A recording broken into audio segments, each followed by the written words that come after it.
അച്ഛൻ്റെ മൂക്കിനൊരു ഉമ്മ കൊടുത്തേ. എവിടാ മൂക്ക്? ആ ഇനി കെട്ടിപ്പിടിച്ചൊരു ഉമ്മ കൊടുത്തേ. കെട്ടിപ്പിടിക്കുക. ചിരിക്കുക. അടിപൊളി ചിരി ചിരി ചിരി ചിരി ചിരി.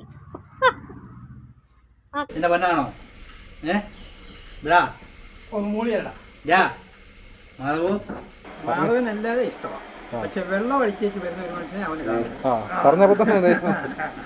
എല്ലാ സംഭവിക്കത്തില്ല. കാലത്ത് എണീറ്റാലുടൻ അച്ഛൻ മാധവനെ വന്ന് കണ്ടുകൊള്ളണം. അച്ഛൻ അടുത്തെത്തിയാൽ പിന്നെ കൊഞ്ചലാണ്. തലോടണം, തോളിലൊന്ന് ചായ്ക്കണം. ഇഡ്ഡലിയോ ദോശയോ എന്തുണ്ടാക്കിയാലും ആദ്യം മാധവന്. കുളിപ്പിച്ചു കഴിഞ്ഞ് പൊട്ടു തൊടിയിച്ചില്ലെങ്കിൽ അതിനും പിണക്കം. എണ്ണ കറുപ്പാണ് ചെക്കൻ. നീല കണ്ണുകളും കൂർത്ത ചെവിയും കൂർമ്മ ബുദ്ധിയും.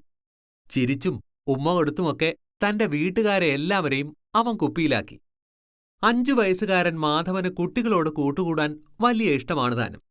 കോട്ടാങ്ങൽ പുത്തൂർ വീട്ടിലെ രാധാകൃഷ്ണ പണിക്കരുടെ കാളക്കുട്ടനാണ് നമ്മുടെ ഹീറോ. മാധവൻ വീട്ടിലെ മെയിൻ ആളാ അല്ലേ? മാധവൻ വീട്ടിലെ മെയിൻ ആളാ. എല്ലാരും കൊടുക്കാനൊക്കെ പോണം, പക്ഷെ നമ്മളെ കൊടുക്കത്തില്ല. ആ ഒരു ഭയങ്കര പ്രത്യേകതയാണ്. പിന്നെ മേടിച്ച് വളർത്തിയതാ. മേടിച്ച് വളർത്തി അതിൽ നിന്ന് ഇവിടെ തന്നെ ഉണ്ടായത് ഇഞ്ചക്ഷൻ എടുത്ത്. പിന്നുള്ള കൊച്ചു പിള്ളേർ ഏറ്റവും ഇഷ്ടം.